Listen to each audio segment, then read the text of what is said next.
We know that the rollout of Shifsha is still ongoing. There are many questions and there are many answers that are being given, and many promises that are being made on what's expected to happen. We also see that the Cabinet Secretary for the National Treasury was here yesterday as he's about to mark 50 days in office. He had a press conference yesterday where he addressed the press conference and said the things that he's going to do. So there are many things that are happening, even as the impeachment for the Deputy President also happens in the Senate, and the drama continues as well in the courts. It's about us understanding what's going on. It's also about us understanding the power of our Constitution. Until we test it fully, we can't start talking about, it's not working. How do we know it's not working? The only way to know it's not working is if we actually do try and test it. So we are joined by Odoyo Owidi, who is a political analyst, and hopefully at some point we'll be joined by Danstan Omari, advocate of the High Court. Odoyo, good morning. Good morning, my brother. How are you doing? I'm well, strong. You're keeping well? And active. Very good. Yes. Well, strong and active. That's a good thing. So, City will welcome you with the day's proverb. The one who shows his fear ensures his salvation.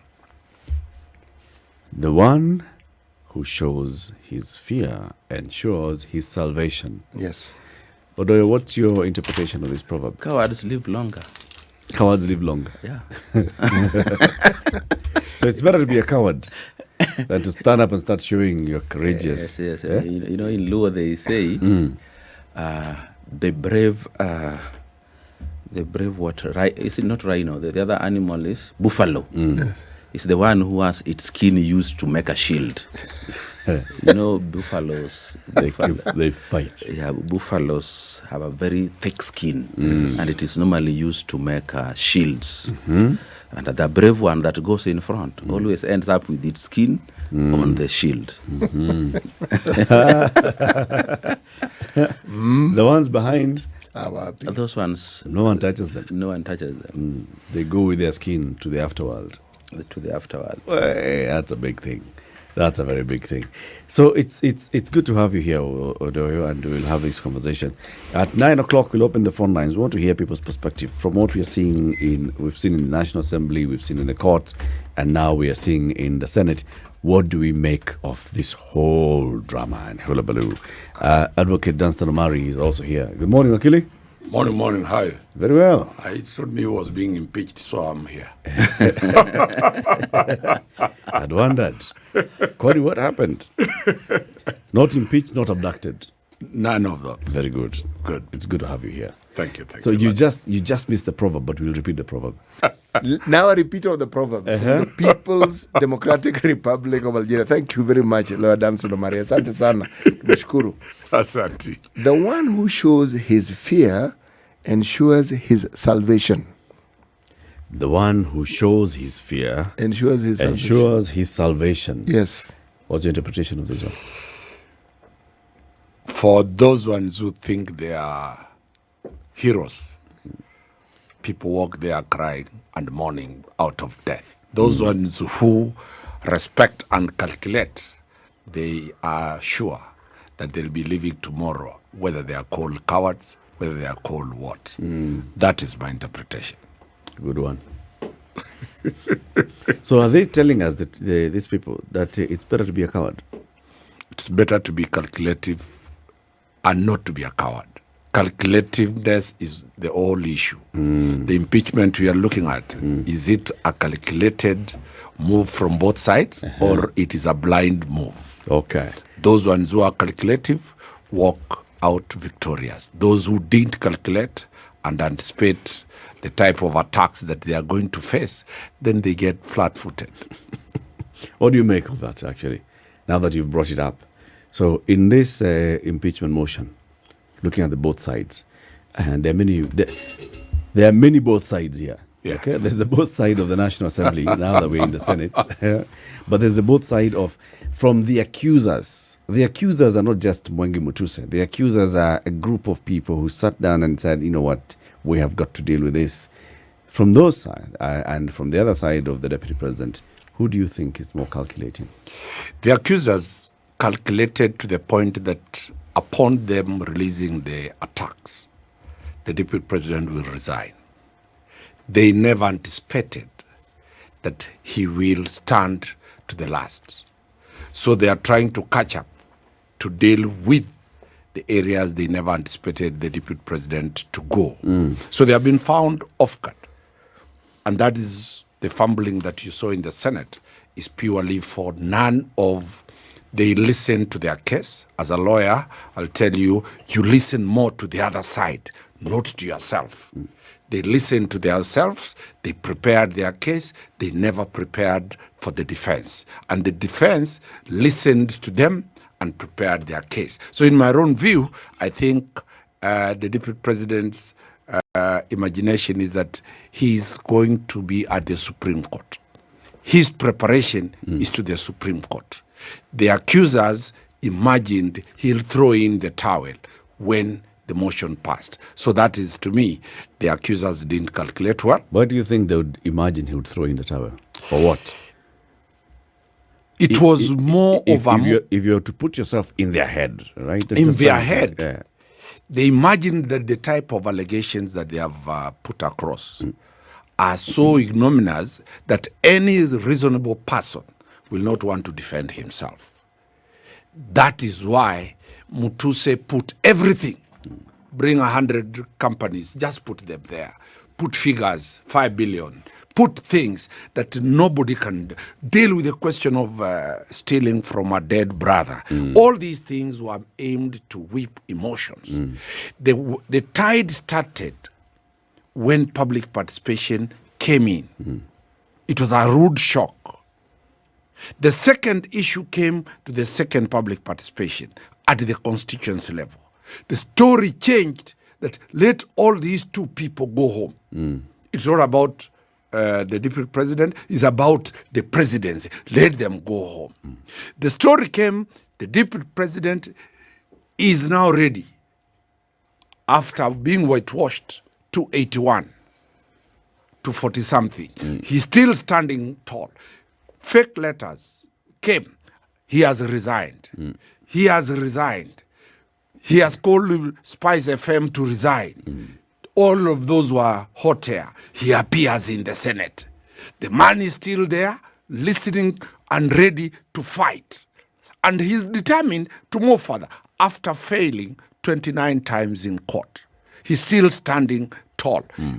That tells you there's some sense of a calculated response from the deputy president's attack. This has scattered the attackers, and the attackers have changed tactic.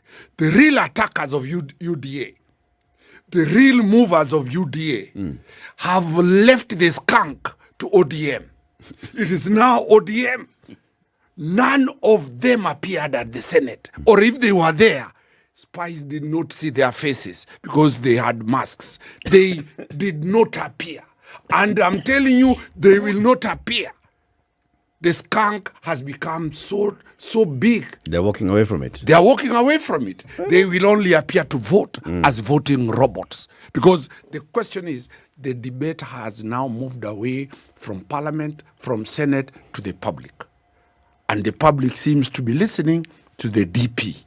The public seems to be looking at are there charges that qualify for an impeachment. So this is the whole issue that we are dealing with today. Okay. Odoyo, what do you think? Which of the two sides is more calculating from your view? I think the option of calculating cannot be there on the side of the DP. It is the accusers who must have calculated. You know, when you are planning something, it is important that you do what we call an end-to-end planning. Plan from the beginning up to the end of the project.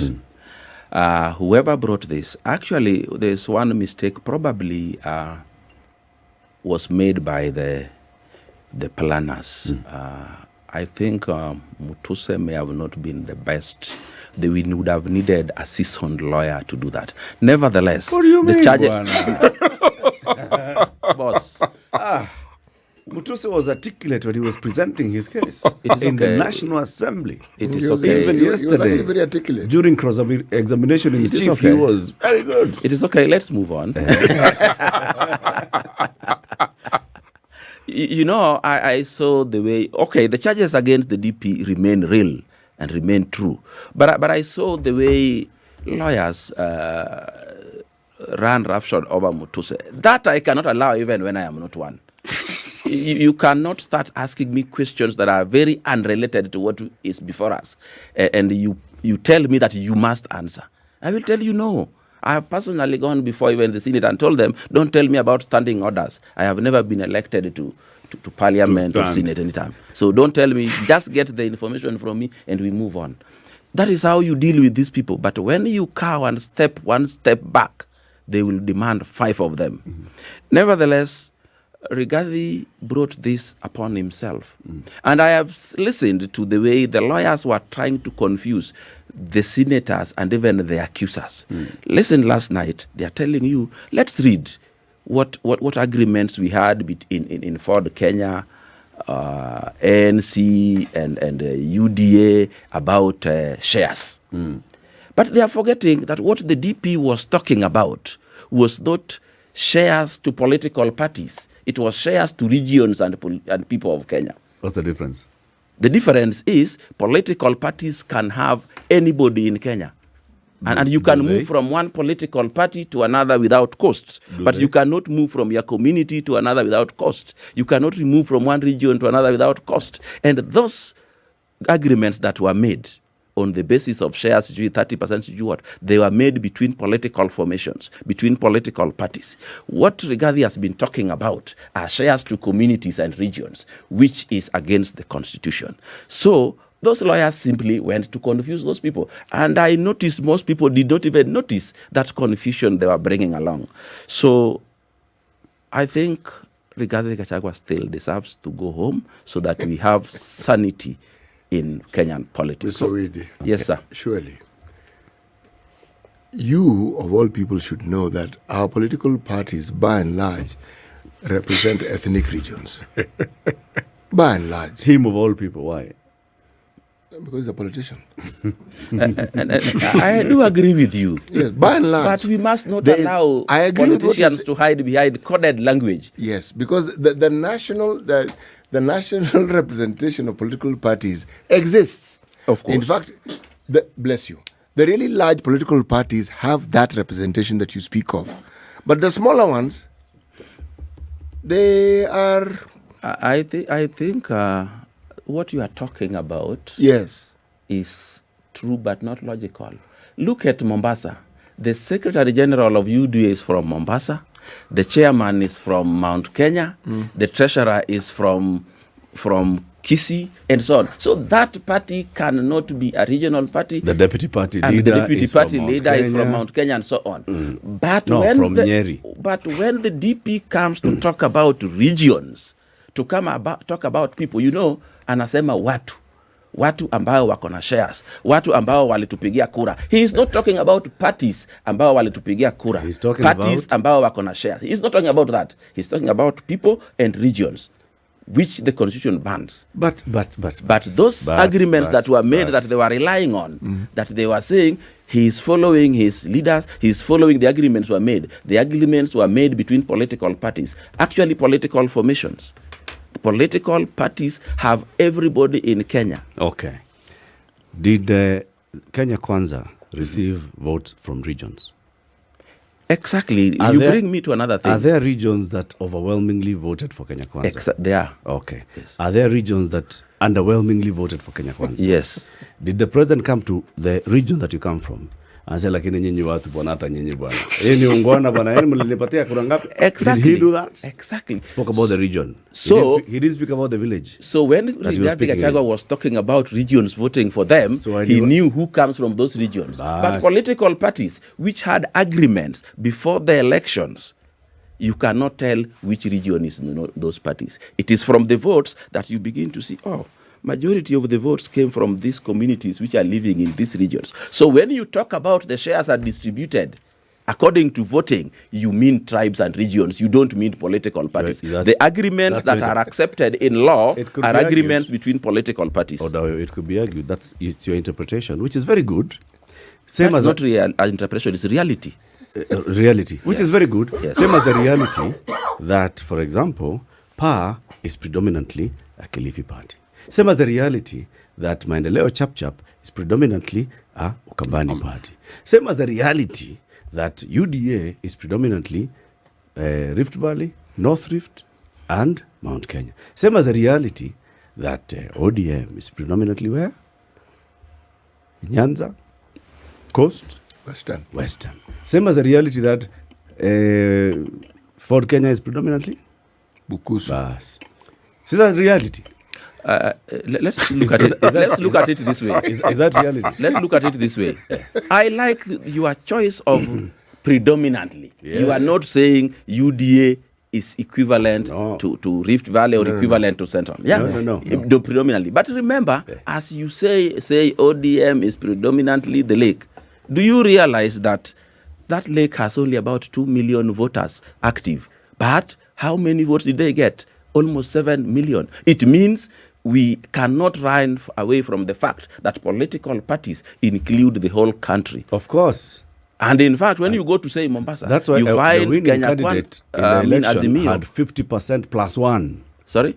The winning candidate in the election Exactly. had 50% plus 250,000. Was it? Yes. So it is to mislead the public to try to tell them that political parties can be matched into regions. The only things that can be matched into regions are communities.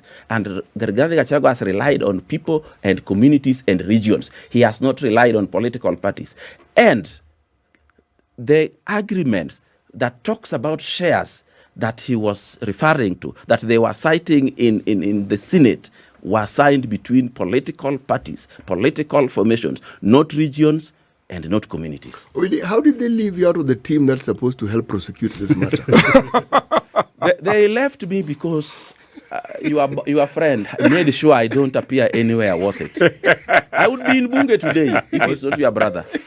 Oh, what do you mean? And who is my friend and brother? Please, let us leave that for another day. Siku yake itakuja. It came here and you know how hot it was.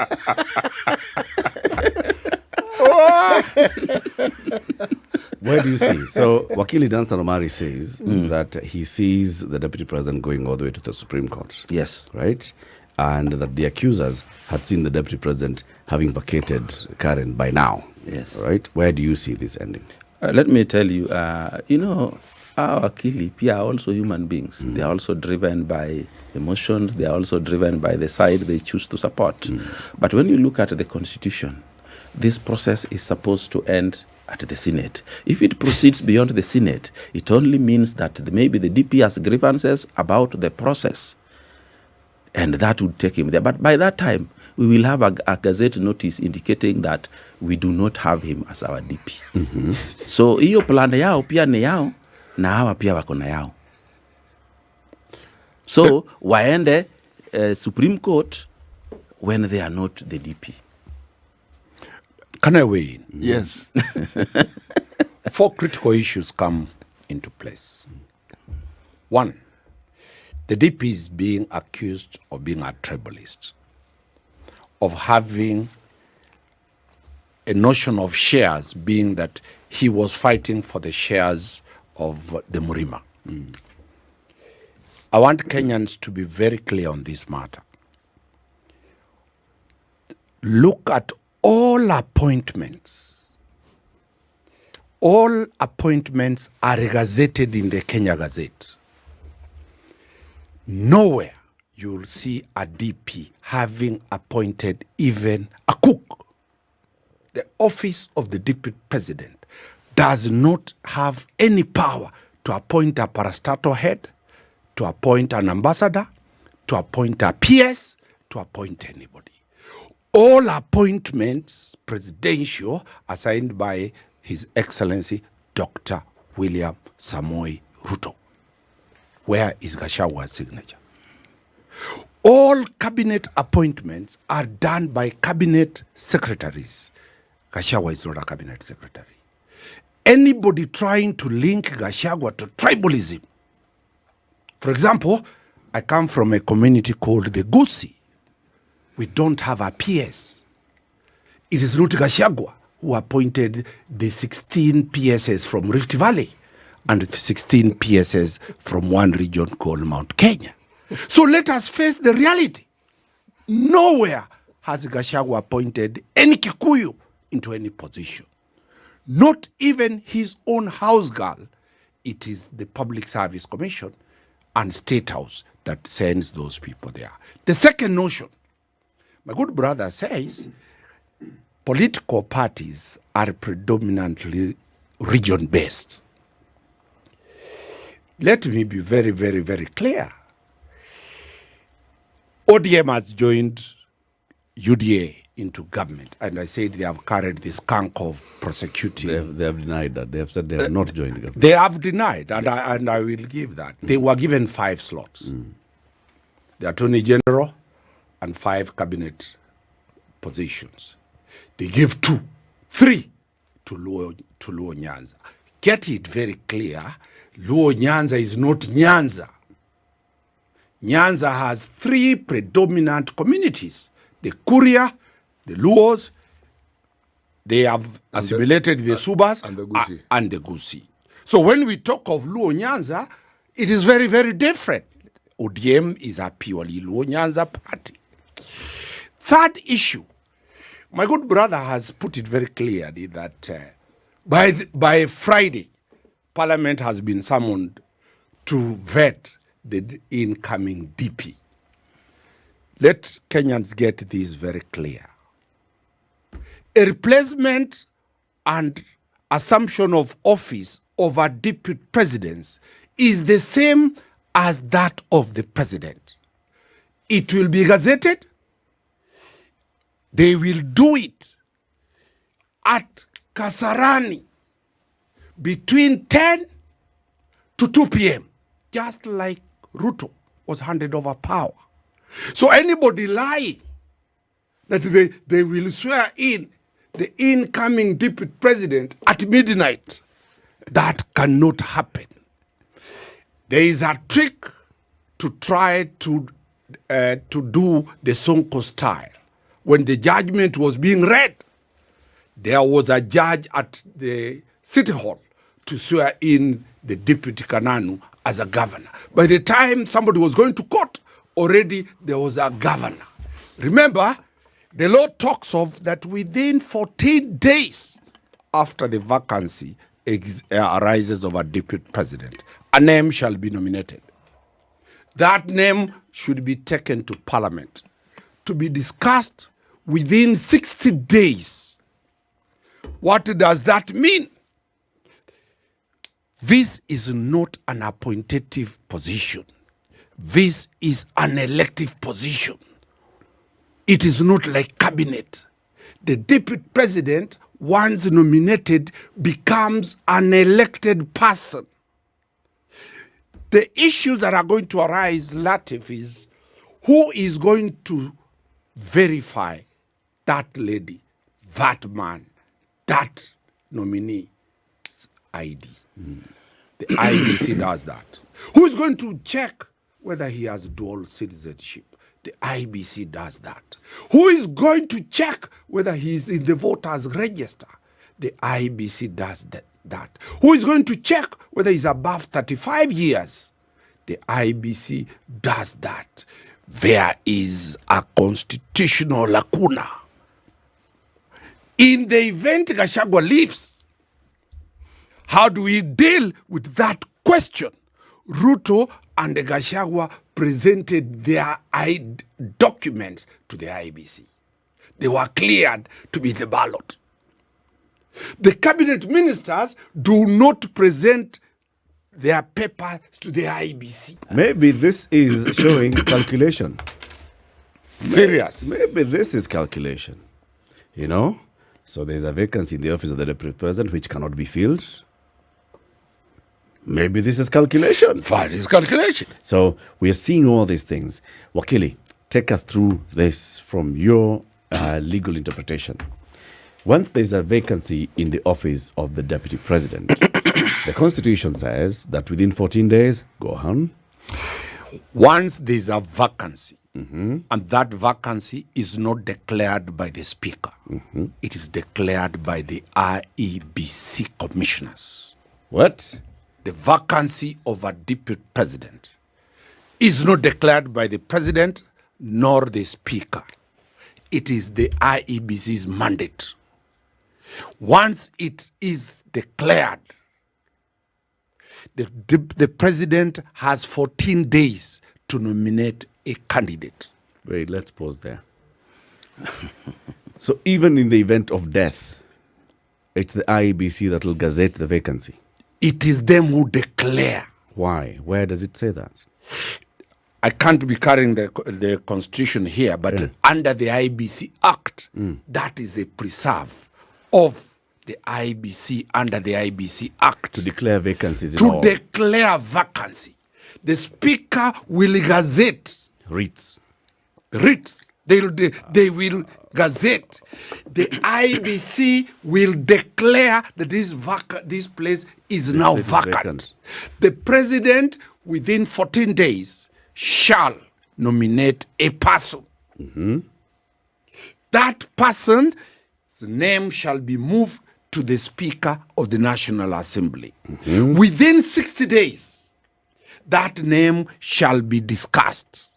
And if approved by 2/3 majority, It doesn't say that in the Katiba. it might be my constitution I'm reading, but that is the law. It must be taken to Parliament. Parliament has set a precedent that any matter being discussed, public participation is required. Any matter being discussed. So which means we are going to go to public participation. And this time, the question that will be there during the argument, you heard my good lawyer, Ongoya, ask, is public participation restricted to a county? Deputy presidents are elected at the polling station. The presidential polling results end at the polling station. So people will be going to court saying public participation should be at the polling station. That is the whole issue. But the journey is long. Those who listened to Justice Mwita when he said that the 29 cases, we will wait because of the philosophy of Montesquieu of separation of powers, let Parliament do their job. Once they have done, we will be seized of this matter. So the question whether jurisdiction is at the Supreme Court has already been decided. Jurisdiction is at the High Court. After the High Court, this matter, the Court of Appeal is having jurisdiction as an appellate court against the High Court. The Supreme Court will have to sit on this matter. I don't know why people are forgetting. Uhuru and my good friend Baba Raila Odinga started the BBI.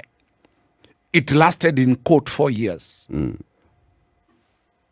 Wambura's matter lasted in court for 3 years. Elections were done before that determination was done. Mwangaza, the governor of Meru right now, and I was here with you, I told people, Mwangaza will be kept in office until the Supreme Court decides otherwise. Mwangaza is still in office. So this is the trend. If you look at the jurisprudence for those lawyers who have been following on citizens, the Wajir matter, the governor of Wajir was evicted and swearing in was almost being done immediately. The decision of the court was that reasonable time must be provided for an aggrieved party to go to court to seek redress. So the special meeting that is likely to be held on Friday is academic. And the good speaker, who is a senior lawyer, knows it very well, that any type of shenanigan to try to swear in somebody at night, the Kibaki style at night, that was 2007. Kenyans moved away from that. That's done. And it is now the 2010 constitution. Transparency, openness, where people are involved. Let us see this process, how it goes. It is very bad music for those ones who wish Gachagua is hounded out unconstitutionally. But they are charging him that he breached the constitution. So it is a double. For example, yesterday, my good friend senior counsel, Orengo appears in court. He's a governor. The speaker makes the greatest ruling that will go in the annals of history, allowing a governor. I'm imagining if Gachagua was an advocate, Gachagua could have been allowed to defend another person. To defend or William Ruto being an advocate, he could have come to defend. To prosecute for parliament. For parliament. So these are some of the absurdities that we look at it and say, fidelity to the law. Decisions that come out of the Senate. Senate is a quasi-judicial organ, and it follows the law. And we will be seeing those questions in court. God, people are worried.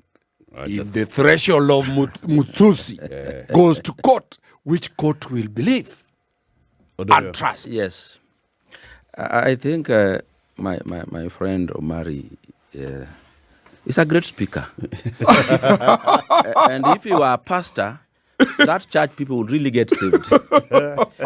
Let me plug a few holes that he left out. You know, Omari argued that the DP has no powers to appoint anyone, and so if there is any tribalism in appointments, it is actually the president. And, you know, from DP's utterances and statements, he has demonstrated how tribal it can be. But we also must remember, the most powerful tool in politics is influence.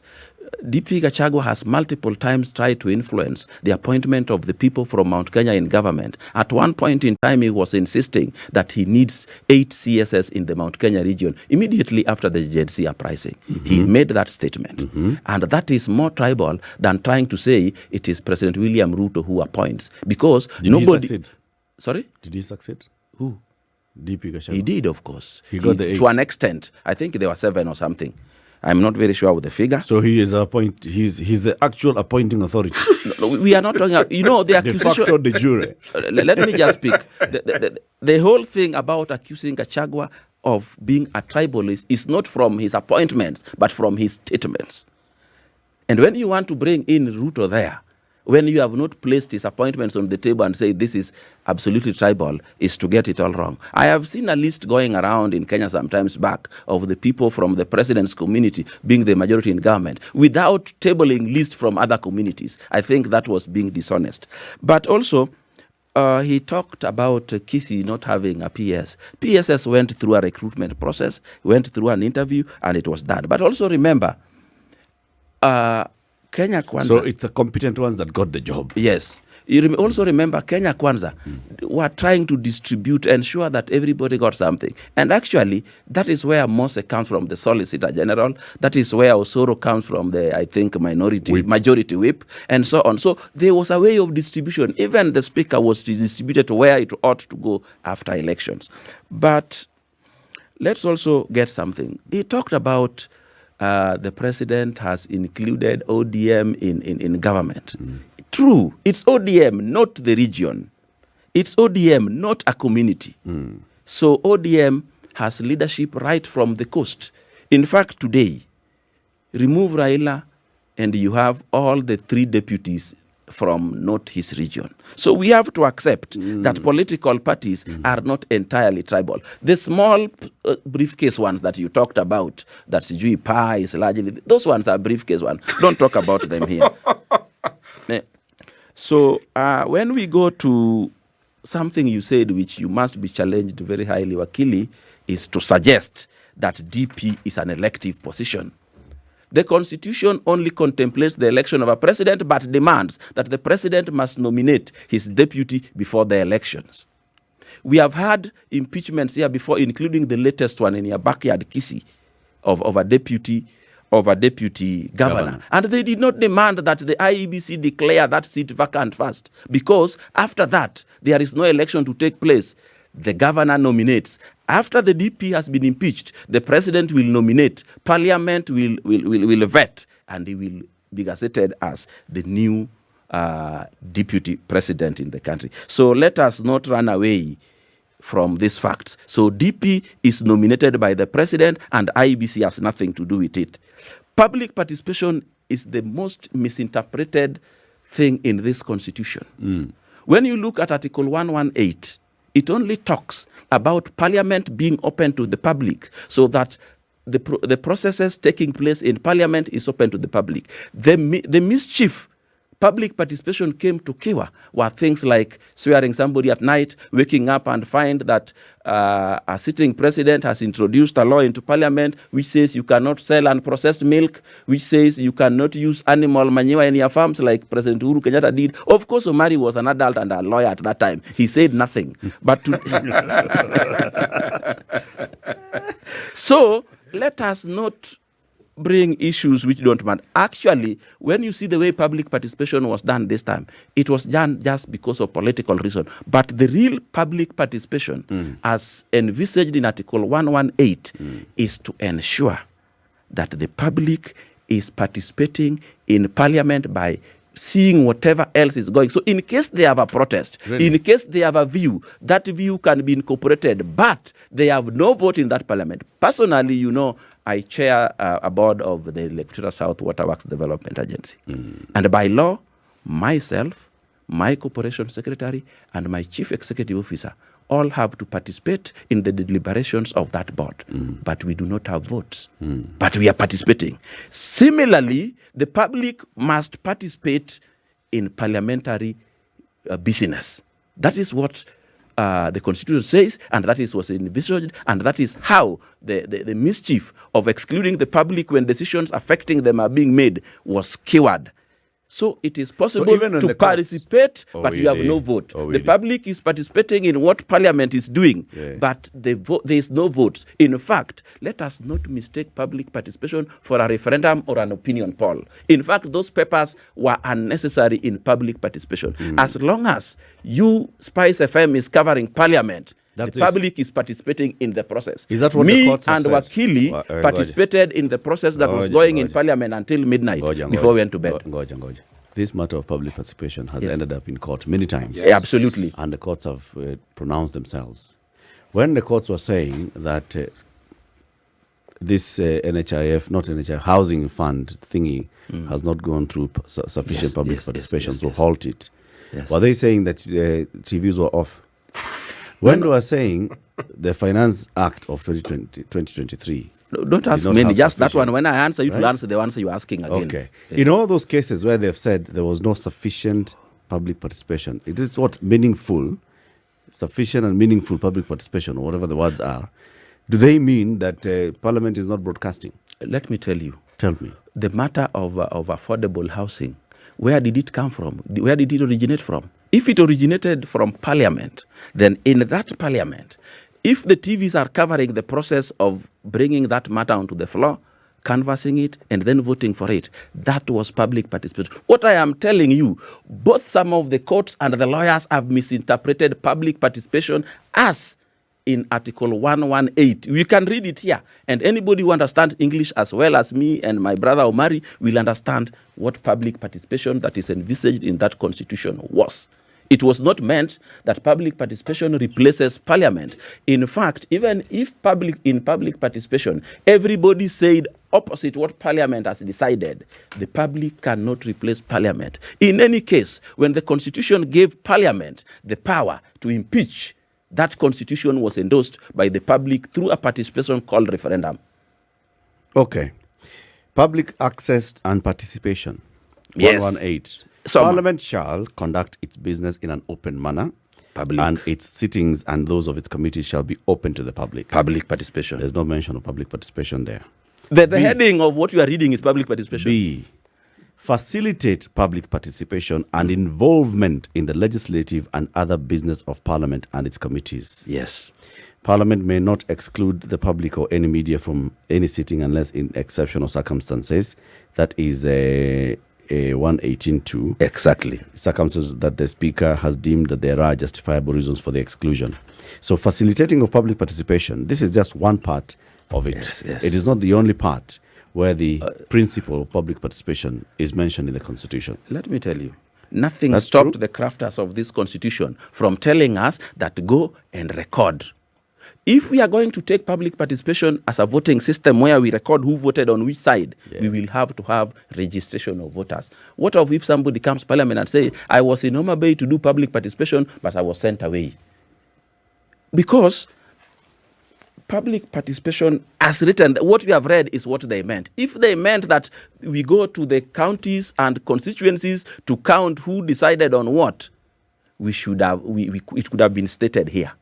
So public participation is let the public be at the place where decisions affecting them are being made. Let them put their views so that the people who are going to vote on their behalf can hear their views, use them or not use them. Okay. And Parliament should facilitate that. Exactly. So that the people can put their views. Exactly. Okay. So when the court say that there was no adequate and meaningful public participation, it means that the public did not have sufficient avenues to put their views and for their views to then be heard and collected and taken to Parliament. Is that? Even if those you know, in public participation, like any other voting, you cannot force a member of the public to go and put his views. All you need to do, let them know Parliament is open for you to come and participate in the proceedings of Parliament. If the decision is being made of Ombaso Bay, it is in a public place, it is open to you to come and see the way your governor or your leaders are making decisions that will affect you. After you do that, you may put your opinion. But that opinion is not binding to the decision that will be made from there. Okay. Public participation cannot replace the role of Parliament in impeaching the governor. I mean, the deputy president. It cannot replace. It does not matter whether we came back with 80% saying don't impeach him. Because then we would say, instead of using Parliament to impeach a governor, let's use a referendum. Let's use public participation. Get it done, and then we impeach. I want to ask a question that also Wakili had mentioned then. Yes. In your understanding of the law, of the politics, of the constitution, how do we get to a new president in office? A new president? A new deputy president. Should the Senate vote to impeach the deputy president tonight? A new DP will be nominated by the president. The nominee will be taken to Parliament for vetting. After vetting, he will be formally appointed by the president to be the DP of the Republic of Kenya. There's nothing more than that in the Constitution or Will he be sworn in? Of course, he'll be sworn in by the Chief Justice or whoever it is. I don't know who. In a public place? Yes. Between 10 a.m. and 2 p.m.? I don't know if that is written for them in the matter of the DP, but I know it is written in the matter of the president, which the Constitution envisaged will be accompanied by his DP at that time. But why do we crack our head thinking about this? We have seen deputy governors have been impeached and the new ones have come in and have been sworn in. And you know the governor and the president are a mirror of each other, except one is diminished, which is the governor. Yeah. So the vetting that you foresee in Parliament, what is it? Is it like the one for ministers? Yes, something like that. Give us your clearance from DCI, your tax clearance, your HELB clearance. It is upon Parliament to set up its agenda. And the Constitution says the Parliament will make rules on how they do things. They are not going to go to court to give them the rules. They are not going to go to IEBC to give them the rules. They are going to decide this is how we are going to go about vetting this man. If they choose not to ask him 20 questions and ask him 2, then so be it. Is there a minimum? Sorry, go ahead, Eric. Is there a minimum set of questions that they should ask? No, I've not seen that in any law. Like, should they establish his age? If they so wish, Parliament will make its own rules. It is indicated, Should they establish his nationality?